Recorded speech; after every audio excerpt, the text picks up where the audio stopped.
city's future. As part of our 70th anniversary, we've been taking a look at the issues that impact living in Boston. And tonight, Chief Investigative Reporter Cheryl Fiandaca explores security and the constantly changing tools that law enforcement are using to try to keep us safe.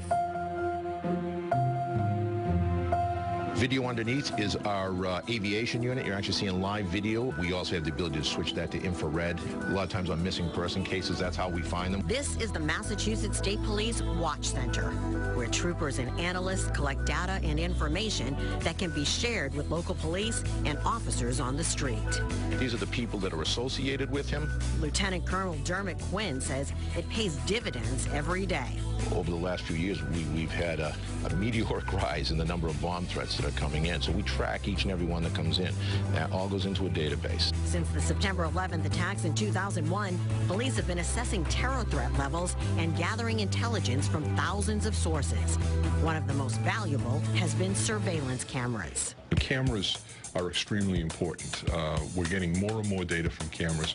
We wouldn't have solved the marathon investigation if it wasn't for a camera. Police are now putting cameras on drones, using them to fly over large crowds, and facial recognition systems are able to find suspects from a photo. It's not DNA, but it is a nice tool to have in a toolbox. Another tool police have, license plate readers that are able to scan for cars involved in Amber Alerts, stolen vehicles, and drug traffickers. And this system, called StarChase, can make catching a suspect on the run safer.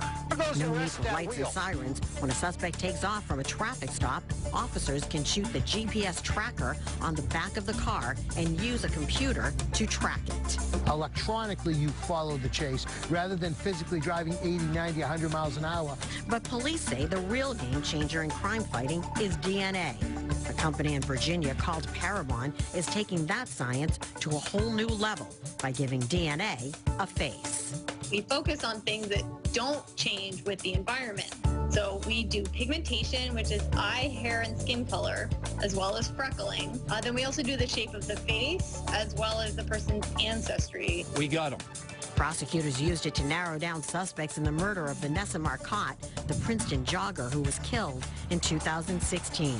What we're doing is isolating the cell phone from the environment. Technology is also helping track down pedophiles, thieves, and scammers. Here at the Secret Service Cyber Lab in Boston, agents say much of the evidence they're looking for is digital.